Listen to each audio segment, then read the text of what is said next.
Bayern Munich berhasil meraih kemenangan telak di pertandingan terakhirnya di Liga Jerman 2024/2025. Bayern menggasak tuan rumah Hoffenheim dengan skor 4-0. Duel Hoffenheim versus Bayern Munich digelar di Stadion Prezero Arena pada Sabtu, tanggal 17 Mei, malam WIB. Gol-gol De Roten dicetak 4 pemain yang berbeda, Michael Olise, Joshua Kimmich, Serge Gnabry, dan Harry Kane. Berkat kemenangan ini, Bayern menutup Liga Jerman musim ini dengan perolehan 82 poin. Bayern unggul 13 poin dari runner-up Bayer Leverkusen, dan 25 poin dari rivalnya, Borussia Dortmund, yang finish keempat. Borussia Dortmund menyudahi Bundesliga 2024/2025 dengan mengalahkan Holstein Kiel 3-0. Kemenangan ini memastikan Dortmund lolos ke Liga Champions musim depan. Laga Dortmund vs Holstein Kiel berlangsung di Stadion Signal Iduna Park pada Sabtu, tanggal 17 Mei tahun 2025, malam WIB. Die Borussen bermain dengan keunggulan jumlah pemain di sebagian besar pertandingan. Kemenangan Die Borussen ditentukan oleh gol penalti kilat Serhou Guirassy, dan sepasang gol Marcel Sabitzer dan Felix Mecha di paruh kedua. Dengan hasil ini, Dortmund menutup musim di peringkat 4 klasemen Liga Jerman usai mengoleksi 57 poin, unggul 2 poin dari Freiburg 5, dan terpaut 25 poin dari sang jawara Bayern Munich. Crystal Palace juara Piala FA 2024/2025. Pada laga final kontra Manchester City, The Eagles menang 1-0. Gol Crystal Palace sendiri dicetak oleh Eberechi Eze. Skor 1-0 bertahan dan Palace pun jadi juara Piala FA. Paris Saint-Germain mewarnai pekan terakhir Ligue 1 2024/2025 dengan kemenangan. Sempat tertinggal, Les Parisiens bisa mengalahkan Auxerre 3-1. Lassine Sinayoko membawa Auxerre unggul sejak menit ke-30. Skor bahkan bertahan hingga jeda. Baru di babak kedua, PSG bangkit. Hicha Kvaratskhelia mengawali comeback lewat golnya di menit ke-59, memanfaatkan umpan Fabian Ruiz.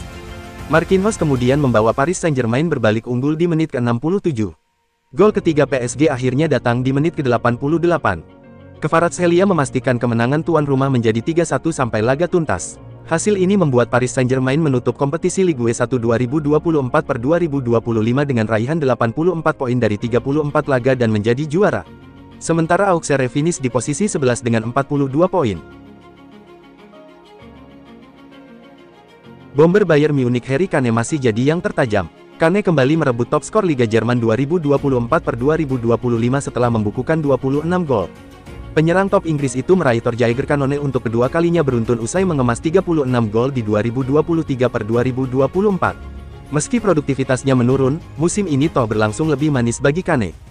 Die Roten tampil sebagai kampiun Bundesliga, yang menandai gelar pertama di dalam karir Kane. Gelar top skor ini menciptakan sebuah torehan bagi Harry Kane. Pesepak bola berusia 31 tahun itu merupakan pemain pertama dalam sejarah Bundesliga, yang menjadi top skor dalam 2 musim pertamanya. Harry Kane secara keseluruhan mencetak 38 gol plus 13 assist dalam 46 pertandingan di seluruh kompetisi 2024/2025. Dengan demikian, Kane berarti telah menciptakan 82 gol dan 25 assist untuk Bayern setelah digaet dari Tottenham Hotspur pada musim panas 2023. Mohamed Salah belum berjodoh dengan Ballon d'Or, meski sudah 5 kali jadi nominasi. Salah nggak ngebet untuk meraihnya, tapi mimpi untuk meraihnya masih ada. Mohamed Salah sudah menangi gelar bersama Liverpool. Salah juga sudah pernah merasakan penghargaan individu, seperti top skor dan pemain terbaik Liga Inggris. Satu hal yang masih belum didapatinya adalah menyabet gelar Ballon d'Or. Dilansir dari Sky Sports, Mohamed Salah mengaku tidak ngebet untuk dapatkan Ballon d'Or. Meski beberapa tahun sebelumnya, Salah menggebu-gebu untuk mendapatkannya. Akan tetapi, Mohamed Salah tidak menampik kalau dirinya memang bermimpi untuk menangi Ballon d'Or suatu hari nanti. Tahun ini Salah merasa punya peluang bagus. Lamine Yamal bersinar bersama Barcelona. Pemain 17 tahun itu diminta untuk terus berprestasi oleh ex-bek Blaugrana, Jordi Alba. Dengan pencapaiannya saat ini, Yamal sudah disebut masuk ke dalam bursa penerima Ballon d'Or tahun ini.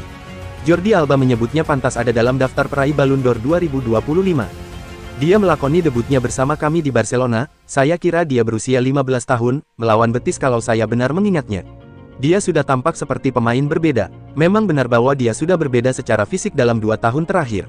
Dia menjadi pembeda, itu luar biasa, kata Jordi Alba di Marca. Saat ini, dia ada di dalam daftar kandidat untuk Ballon d'Or, di usianya yang sekarang. Apa yang dia lakukan luar biasa. Teruslah berprestasi, terus lebih baik, belajar, dan dengarkan orang-orang yang mengerti hal ini. Saya harap dia melakukan hal yang hebat, luar biasa bisa melihat dia bermain, kata dia menambahkan. Real Madrid resmi mengumumkan kedatangan Dean Huijsen sebagai pemain anyar mereka. Bek tengah berusia 20 tahun ini dikontrak selama 5 musim, mulai tanggal 1 Juni tahun 2025 hingga tanggal 30 Juni tahun 2030. Transfer ini menjadi langkah awal Los Blancos, yang bakal dipimpin pelatih baru Xabi Alonso, dalam membangun kembali lini belakangnya usai musim yang penuh gejolak. Huijsen didatangkan dari Bournemouth dengan biaya sebesar 58 juta euro. Biaya tersebut dibayar dalam 3 tahap dan menjadikannya bek termahal sepanjang sejarah klub, melampaui rekor sebelumnya milik Eder Militao. Rencana Manchester United untuk merekrut Antoine Semenyo di musim panas nanti menemui kendala baru.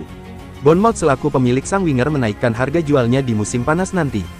Menurut laporan Talksport, pihak The Cherries enggan untuk berpisah dengan Semenyo di musim panas nanti. Mereka menilai sang winger adalah pemain yang krusial bagi tim mereka, apalagi mereka sulit mencari pengganti yang sepadan untuk Semenyo. Itulah mengapa pihak Bournemouth mulai berstrategi agar Semenyo tidak pindah klub di musim depan. Menurut laporan yang sama, cara yang ditempuh Bournemouth untuk mempertahankan Semenyo adalah dengan menaikkan harga jualnya.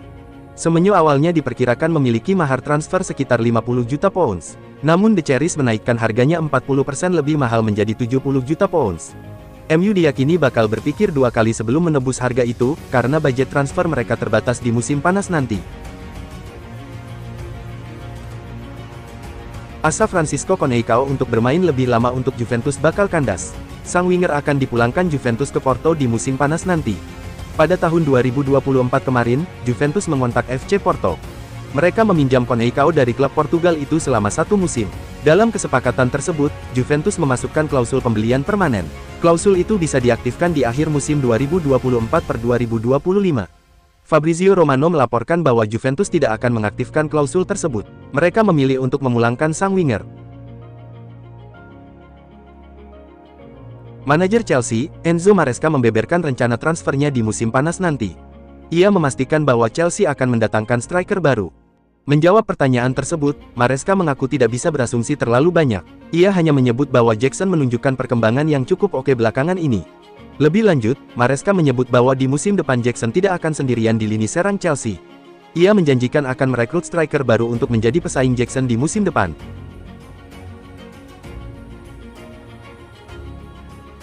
Liverpool bergerak cepat jelang bursa transfer musim panas.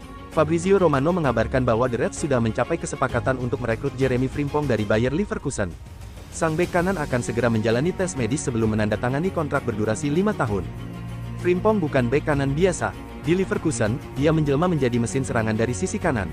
Musim 2023/24 menjadi puncak performanya di tim asuhan Xabi Alonso.